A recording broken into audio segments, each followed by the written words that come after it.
Өлкөнү эч ким саткан жок. Это признаки. Аксакалда эмессиң, көк сакалда эмессиң. Оозуңа карап сүйлө. Өлкөнү эч ким саткан жок. Сөзүңүздө мен сизге сотко кайрыламын. Өлкөнү сатып атасыз деп. Өзүңүз билиңиз. Бул жерден азыр видео жарыяланып атабы?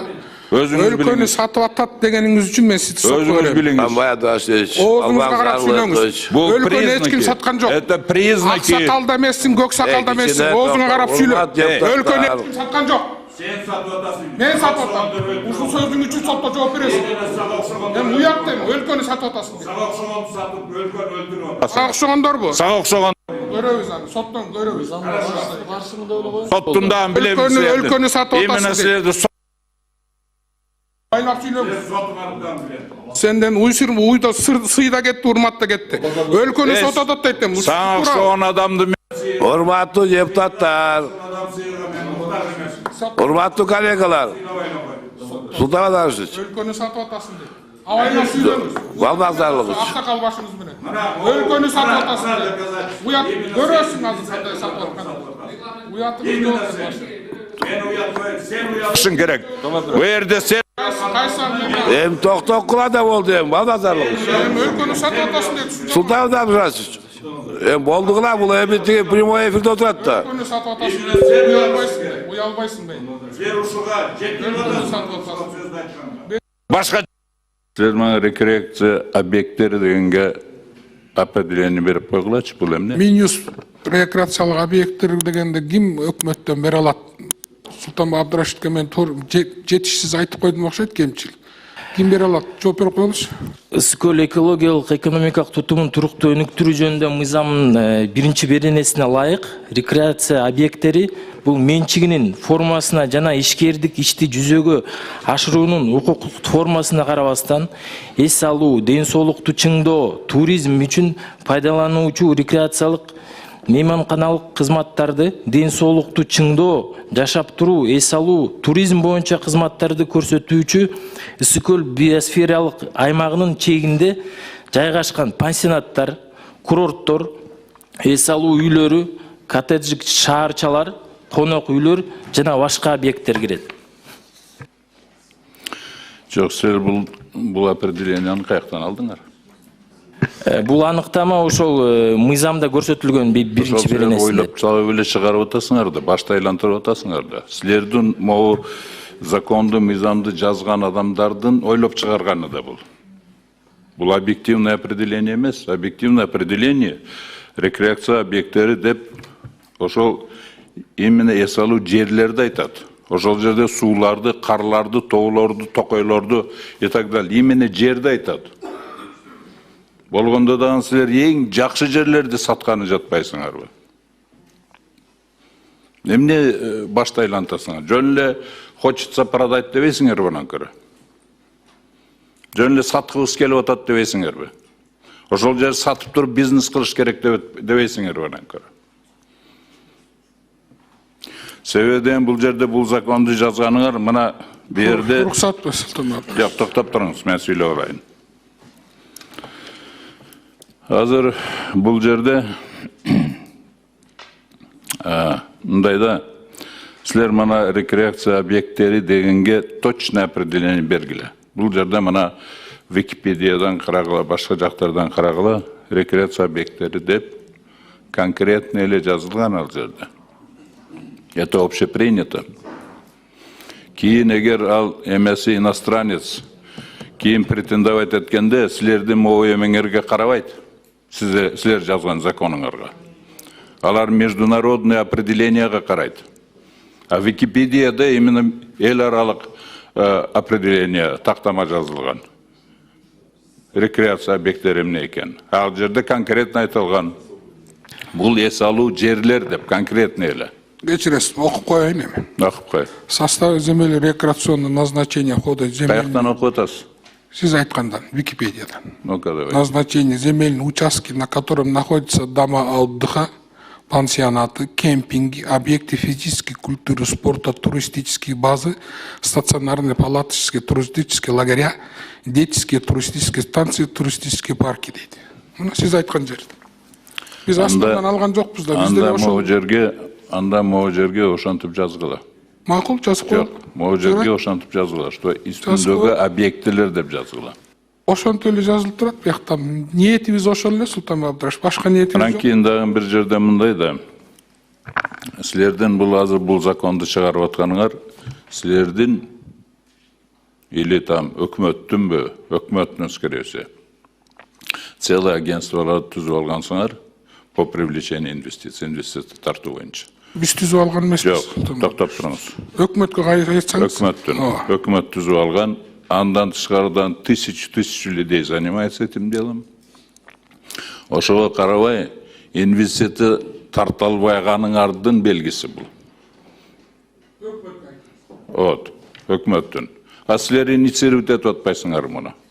Биз өкмөткө жардам берели деп атабыз да. Себеби эмне болуп атат, Султан Абдрашев? Эгер өкмөт инвестиция тарта албаса, Тартканга жардам берели. жок, тарта албай атса, эмнеге силер алардын бечелдигини колдоп, мындай кылып сатууга уруксат бересиңер? Максатыбыз элге жардам берүү да. Элге жардам эмес, бул элге жардам эмес. Инвестиция өкмөткө жамаға келбейт. Просто өкмөттүн бечелдигини колдоп атасыңар. Өкмөттүн бечелдигини колдоп атасыңар. Булар өздөрү инвестиция тарта албай, эми сатып ататтар. Ошондуктан башты айлантпагыла. Могу жерде рекреация объекттери дегенде вообще-то общенародное эмеге определение эмне экенине давайте установить эткиле биринчи. Четко установить. Сошлитесь на конкретный международный документ, там, где рекреация объекттери эмне экенине эме кылгыла деп. Википедияда эле мындай ар түрдүү жазып коюшу мүмкүн. Тем более азыр токтоп туруңуз. Википедия, мен деле ошол эле Википедиядан караганмын эмеден. Жана Google'dan, Google итетип атып. Google'dan карагыла.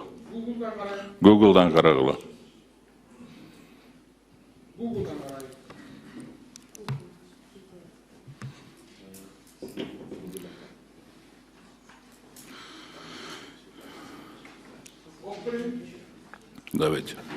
Состав земель рекреационного назначения входят земельные участки, на которых находится дома отдыха, пансионат, кемпинг, объект физический спорта, туристический база, стационарный. Мына жазып да каягынан карайын, Султан Абдрашев. Азыр токтоп тур.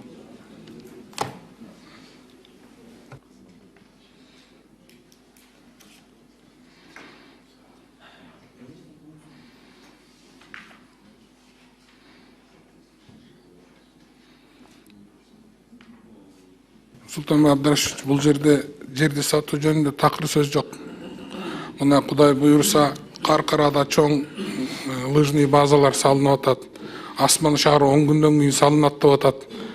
Жүздөгөн 200-300 миллиондогон мүлктөр Ысык-Көл областына туристический база, лагерлер салынат деп атат. Ошолорду чет өлкөлүк жарандар каалаганы алса, уруксат берсек жаманбы? Биздин жарандар деле Турцияда, Аланиядан, башка чет өлкөдөн, Болгариядан, Грециядан виллаларды алып атышпайбы? Бизге келип деле, бизге араб туристтер Россиядан, Казакстандан, Өзбекстандан келип мүлк алса жаманбы? Аэропорттон баштап Ысык-Көл областына барганга чейин $1000 долларды таштайт бир турист. Анын үйүн үстүндөгү, жердин үстүндөгү коттеджин же пансионаттагы мындай многоэтажный үйдөгү үйүн, квартирасын эртең көтөрүп кетип калбайт да. Биздин ниетибиз эле ушул, Султан Абдрашев, башка ниетибиз жок. Жер сатылбайт, ал жерди жеке менчиликке Конституция менен жер кодексине конкретно бекитилген. Биз башка областтардагыдай эле Ош, Жалал-Абад, Чүй, Бишкек шаарында эле укуктуу Ысык-Көлдүктөр деле ээ болгубуз келип атат. Биз деле бир кичинекей жерибиздеги салып алган башка инвесторлор салган үйгө башка өлкөлөр, чет өлкөлүк жарандарга мүмкүнчүлүк эле берип коелу деп атабыз. Келсин, инвестиция кылсын. Келип ошонун айылдан келгенде сүтүн, айранын алат экен, башка нерселердин алат экен, бензин куят, эс алат, акча таштайт да. Башка максатыбыз жок. Ушул эле башка областтарга берген мүмкүнчүлүктү Ысык-Көл областына деле бергиле деген эле сөз. Ал жерде айыл чарба жерлери, лесфонддун жерлери, башка жерлер сатылбайт. Мына ошол эле эмеде угуп турсаңар. Вопрос. Ошол эле Google'да. Что относится к объектам рекреации? В состав земель рекреационного назначения входят в состав земель. Входят земельные участки, дейді. Земельные участки, депутат берді. Қанту алып саласыңар. Берді конкретно, что относится к объектам рекреации, деп тұрып, четко определение. Земельный участок деген ал берілбейді. Сілер аларды алып салып отқаныңар, сілерден ол жерде алып салып отқаныңар, алып салып отқаныңар. Они на это иностранецтер керен эме олғанда сілерден ол Филькина грамотыңар мен руководствоваться етпейді. Мисалы, мен Аланиядан, Турциядан вот этими, тоқтап тұрсаң. Можно я договорю?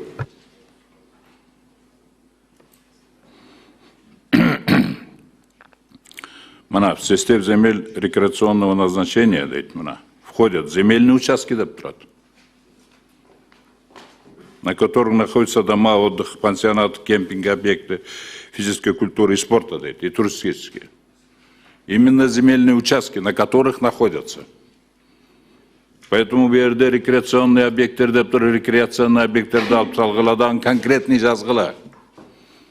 Объекты, находящиеся, перечислите прям конкретно. Именно ошоны только алганга, ошондой маниде жазыла.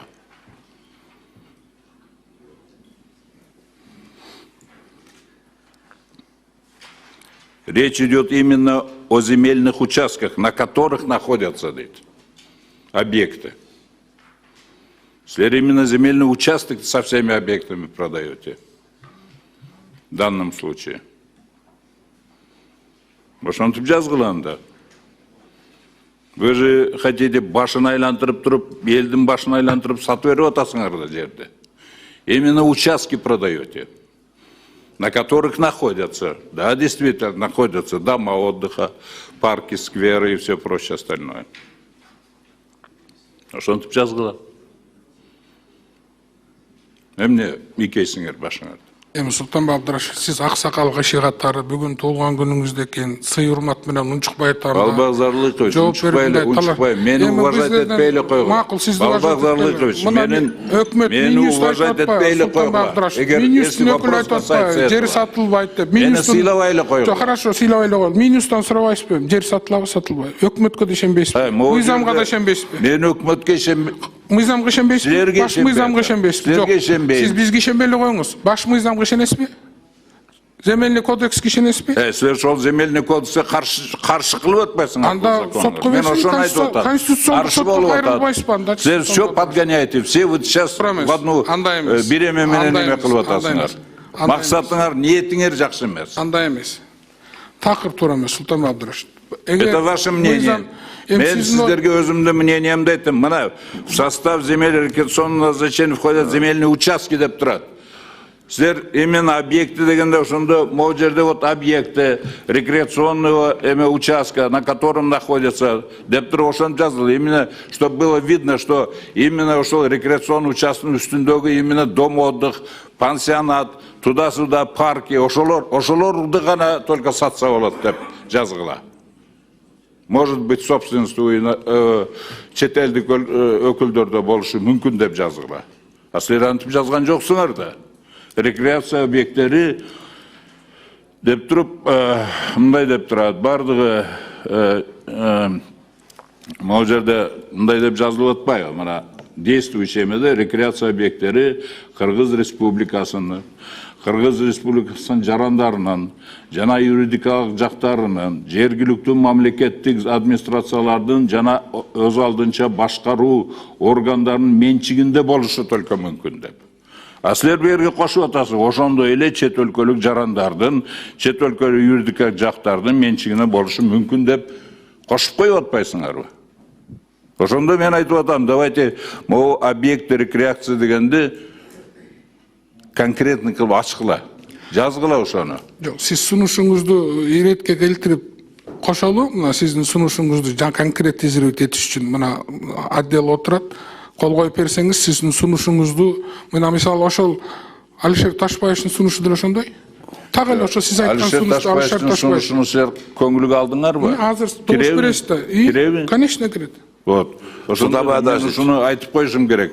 Мен берде айта турган нерсем, Балбак Зарлыкович, Коомдун, элдин башын айлантырбаш керек деп ушуну айткым келет просто.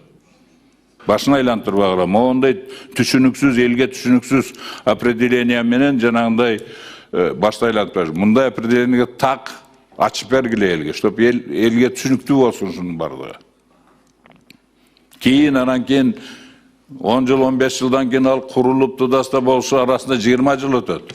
20 жылдын ичинде ким бар, ким жок. Или шаг сдохнет, или ишак сдохнет деген апендинин принцибиге барабыз. Ошондуктан кийин проблема создавать этип коебуз өзүбүздүн келечектеги муундарга. Ошолорго башаруу пайда кылып коебуз. Ошон чечилүү эмелер канча ошондой ушуга окшогон чечимдерди чыгарып коюп, мына 20 жыл, 30 жыл чыгаргандын башаруу болуп, бүгүнкү күнгө чейин башаруу болуп атат.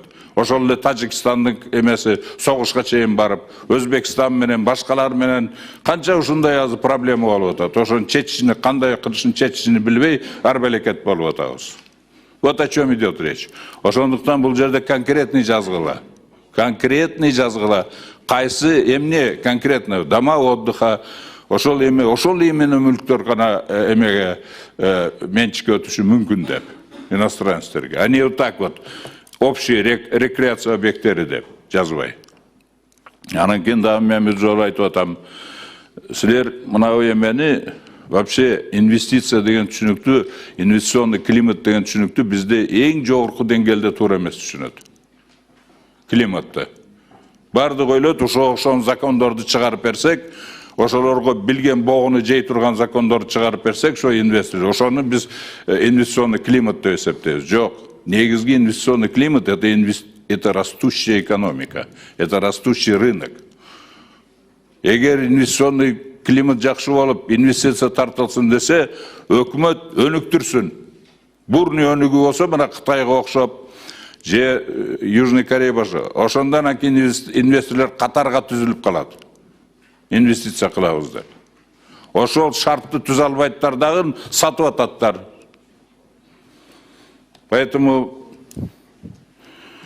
ону эмеке, ошондуктан мен бүгүнкү туулган күнүмө спекулировать этпей эле койгула. Анандай, сизди сыйлайбыз деп. Сыйлабай эле койгула, эгер мындай боло турган болсо. Ошого давайте мына эмелерге эгер ошондой эле жан. А на самом деле могу жерде эски действующий закондо карасаңар, там четко все написано. Эч кандай мындай киргизе турган кажет жок вообще. Мындай өзгөрүүлөр бул законду киргизе турган. Мен вообще бул законго каршымын, чынын айтканда. И вообще не хочу никаких даже предложений, честно говоря, вносить. Я просто каршымын буга. Кийин көргөзөт, вакыт көргөзөт кимдики ким туура экенин. И вообще биздин экономикабызда өтө туура эмес нерселер көп болуп атат. Именно экономикада. Особенно социально-экономический жагыда. Биз только бизнесте акчаны только сүйлөп калдык. Экономиканы деп сүйлөп калды. А социальный экономиканы сүйлөш керек. Термин нужно социальная экономика деп термин менен сүйлөш керек. Ошондон туура болот. Силер только бизнесте сүйлөсүңөрдөн эл биякта калып атат. Анын кызыкчылыгы, жашоо шарты, алардын немеси бүт барды эл биякта калып атат. Только бизнесте сүйлөп калдыңар. Бардыңар силер, мына конкретно сиз ушул законду киргизип аткан өкмөт и так далее. Ушундай окшогон нерсени только бизнесте бизнес кылыш керек деп, бизнеске жардам берин. Но не таким образом, не за счет распродажи Родины. Сатып атпайсыңар мына. Конечно, раз ушундай закон киргизип атканыңардан кийин. Азыркы сөзүңүздө мен сизди сотко кайрыламын. Өлкөнү сатып атасыз деп. Өзүңүз билиңиз. Бул жерден азыр видео жарыяланып атабы? Өлкөнү сатып атат дегениңиз үчүн мен сизди сотко берем. Оозуңузга карап сүйлөңүз. Өлкөнү эч ким саткан жок. Это признаки. Ак сакалда эмессиң, көк сакалда эмессиң. Оозуңа карап сүйлө. Өлкөнү эч ким саткан жок. Сен сатып атасың. Мен сатып атам.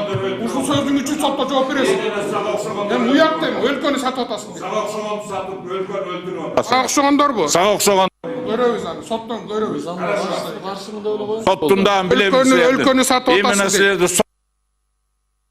Aylak söylemiz. Senden uyda sıyda gitti, urmatda gitti. Өлkөнü sotadat deyttim. Sana okşoğun adamdı. Hurmatlı deputatlar, hurmatlı kollegalar. Sultan Adarışıç. Өлkөнü satып атасың деп. Абайла сөйлеңіз. Valmazdarlığız. Ақсақал башыңыз менен. Өлкөнү сатып атасың деп. Уят көрөсүң азыр кандай сатып атканын. Уятыңыз көрөсүң. Sen gerek. Bu yerde sen Кайсы Hem tok kula da oldu hem valmazdarlığız. өлкөнү сатып атасың деп. Sultan Adarışıç.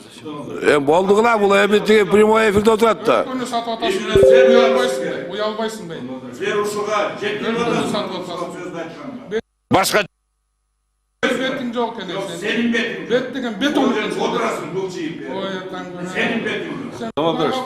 Hey sen atağa değişme sen. Sultan Adarışıç. Süzdün mü? Sultan Adarışıç. Sen satıp sağ okşoğundur. Satıp Çok buldun. Çok buldun. Ошонун арасында сен да барсың. Valmazdarlığız. Daha men Сатып атасың деп. Tok kula da hem oldu da maksıkallar. Daha men uyatılıp koyup. Boldu kula. Eline жақсылық қылып қойдың ба sen? Sultan Adarışıç. Eline жақсылық. yaxşılık kılıp koydun. Sen bunday söylüyorsun. Eline жақсылық қылып қойдың. Өзүң жакшы. Sultan Adarışıç. Hem ne yaxşılık kılıp koydun. Altayғаннан басқаны білбейсің ештеңе. Altaygandan taltayasın bir. Bunu çıkmай қойды. Şu. Sen bana korkutmayla koy. Görürsün. Көресің де. Шашма. Білем сені. Bana. Sağ şoldur. Sağ okşoğunların arkasından büt darmanlı adamlar da çok kılıp Sağ şolun arkasına. Verdi bu şey var. yerde oturasın. Hurmatlı deputatlar. Bu tuğra bir zakon. Bu koş Karşı veriş gerek. вообще тура емес закон. Мұны мен тарих Etip koyup adamı. үшін айтып қойып отам. Sen kolundan Келгенini қылып ал. Түсіндің бе? Болдым. Көресің демей. Қолыңнан келгенін қылып Sultan ал. Adarışıç. Meni de uyatta. Кичине сөз башкаларга берели. Hem içine sağırdığılık kılmaylı o. Я ушел на место, я вообще протестую против закона и ухожу отсюда от этого, от обсуждения этих вообще вопросов. boyunu yoksa bu çiğdemden oturuversin. Шамал. Satıyorsun. Sen кандай болгонун да билебиз биз. Кандай губернатор багында эмне кылып иштегенин да билебиз. Gubernator olan Кандай sen. кылганын да билебиz. Senin gubernator Hem toktot kula. жақсы білеміз. Биз кандай кылганын да Кандай билебиз. кылганыңды Эмне жақсы болуп білеміз. кеткенин да билебиз. Emneni? Көрөбүз. Emneni? Көрөсүң. Emneni айтчы маған. Ты вообще ничего не знаешь. Түсіндің бе? Вообще ақпақсың сен. Сауқсың биліге на пушечный выстрел нельзя допускать. Түсіндің бе? Вообще ты оно в шею. За пушечный выстрел тебе нельзя допускать к власти. Колуңан келсе кылып ал. Колуңан келсе кылып ал. Hurmatlı kollegalar. Саткынды өтпөйм.